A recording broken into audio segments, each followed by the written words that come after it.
Hello, and thank you for listening to the Testing the Spirits podcast. Today we have big stories, one in Catholic news, another in evangelical news.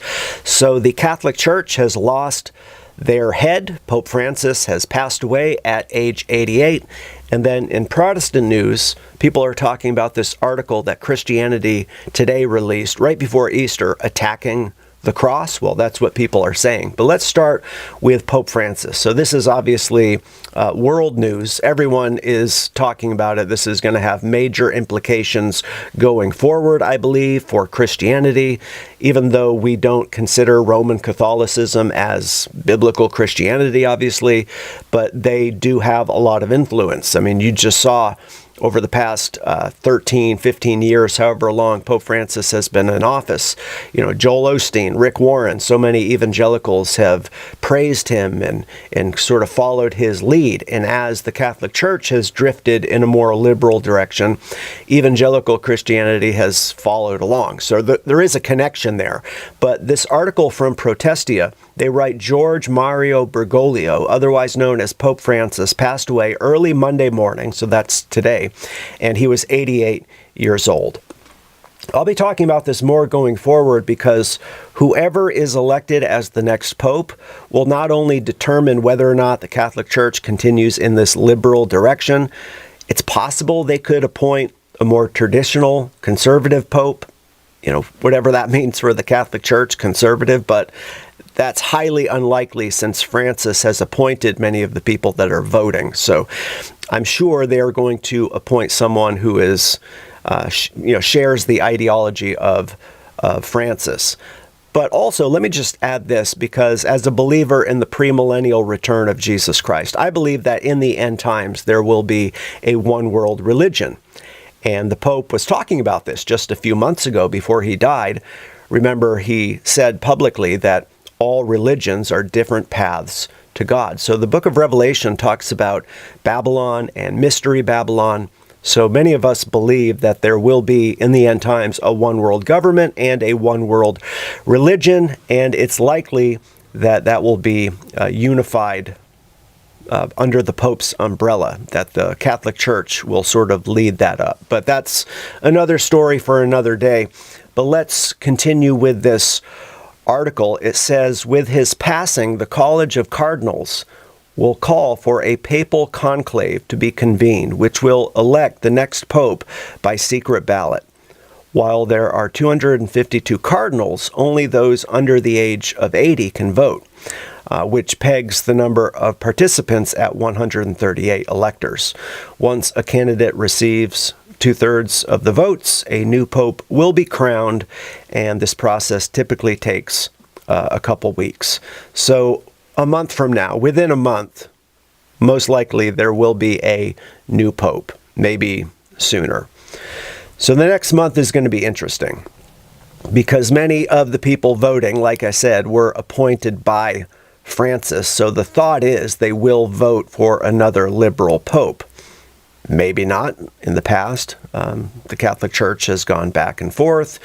They've considered, or many people would consider Pope John Paul a moderate, and then Benedict was more conservative, then Francis liberal, and maybe they'll go back and forth, throwing a bone to the traditional Catholics and then throwing a bone to the progressive Catholics. But I'm not so sure. With all of the people that Francis has appointed, I suspect the next pope will be just as liberal as he was, if not more. Protestia explains some of the liberal drift from Francis. They say Francis made a name for himself after spending a decade, slowly but surely, pulling the Roman Catholic Church in a more progressive direction. He routinely, for example, he routinely advocated against closed borders and capitalism. He promoted cultural Marxism, radical environmentalism, and he loosened up the church's stance against the whole LGB issue. So remember when Pope Francis was asked about LGB, we'll just put it that way for the sake of the algorithm. Pope Francis, when he was asked about that, remember he said, well, who am I to judge? So it's like, well, that's sort of your job as the head of the Catholic Church to define doctrine and morals, like to say what's right and what's wrong. But when asked about this issue, he said, "Who am I to judge?" Which is definitely a shift from traditional Catholic belief. And of course, he says, "Who am I to judge" when it comes to LGB, but when it came to Christian fundamentalism, Francis was quick to judge. He said that fundamentalism is a disease that needs to be eradicated. So if you're gay, hey, that's fine. I guess he doesn't care too much about that. But if you're a Christian fundamentalist, that needs to be eliminated, right? So we understand where Francis was coming from. Francis also affirmed the faith of Joe Biden, saying that he was a good Catholic, even though technically Joe Biden, on moral issues, he opposes many of the church's teachings. And then they play this game. Well, personally, I think one thing, but as a politician, I have to support this. And sometimes they play that game. But Francis said about Joe Biden, he would never refuse him communion because of the president's stance on abortion. I mean, that was a huge issue for many Catholics. Joe Biden, a professing Catholic, being radically pro-abortion. Pope Francis said, well, that's between him and God. Pope Francis also endorsed civil unions for gay couples. He appointed multiple pro-choice people to his pro-life organization. And so he's loosening up on all of these traditional, Catholic moral issues. And Pope Francis even said that he was open to priests blessing homosexual relationships. And the list goes on and on. So clearly everyone knows who's paying attention.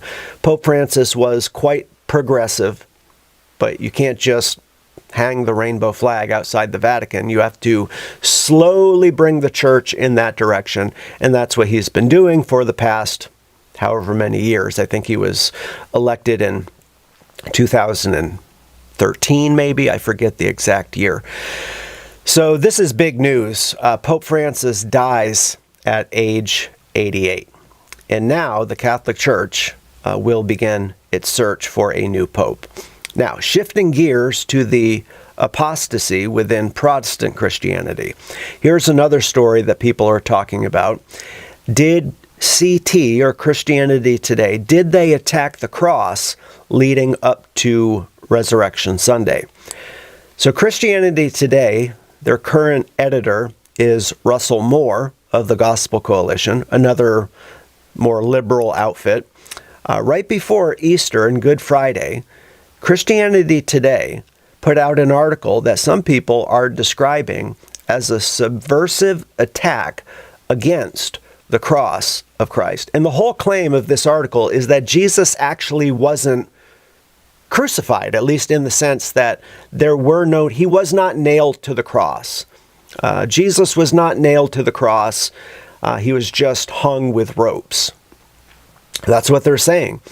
So let me just read the article. The Bible doesn't say that Jesus was nailed to a cross.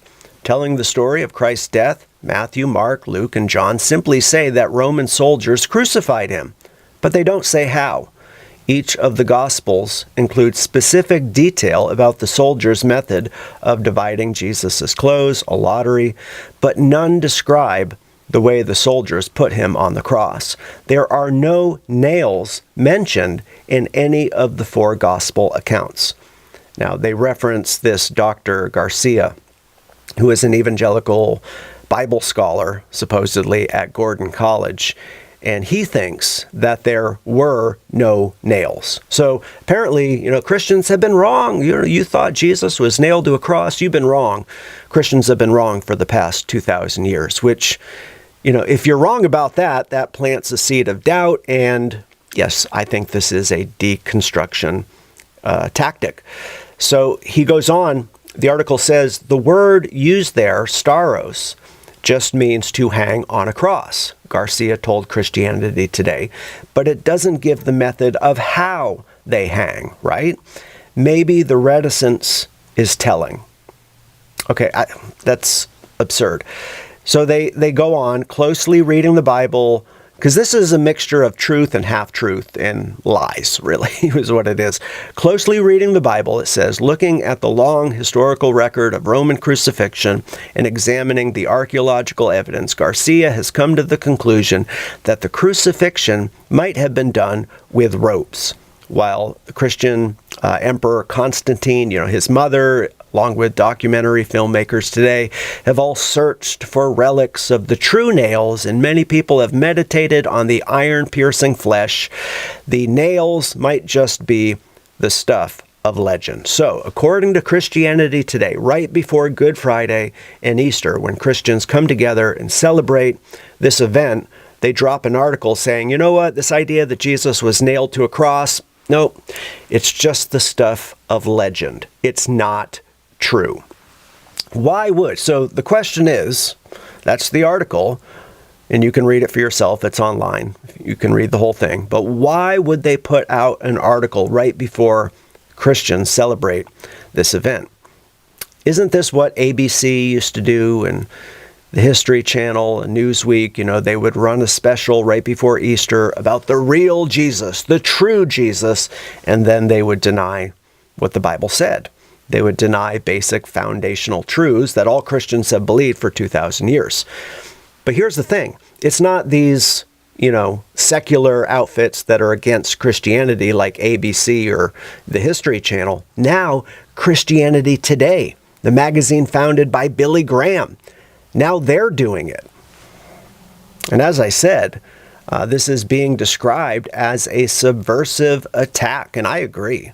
It's another tool of Christian deconstruction to get Christians to doubt what they have been taught. So let's just address this claim. Is it true that nothing is said about, Jesus being nailed to the cross in the four gospel accounts? With false teachers, when you have subversives, this is what they all do. They mix truth with error.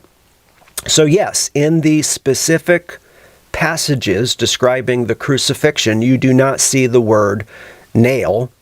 That's true. But you do see it later on. Okay, so it's true, but it's not true. It really is a lie. So John 20, verse 25, this settles it. Thomas said about Jesus, John 20:25, he said, unless I see in his hands the print of the nails, and put my finger into the print of the nails, and put my hand into his side, I will not believe. So Thomas says in the Gospel of John, I need to put my finger in the nail prints. Okay, there you go. That's proof.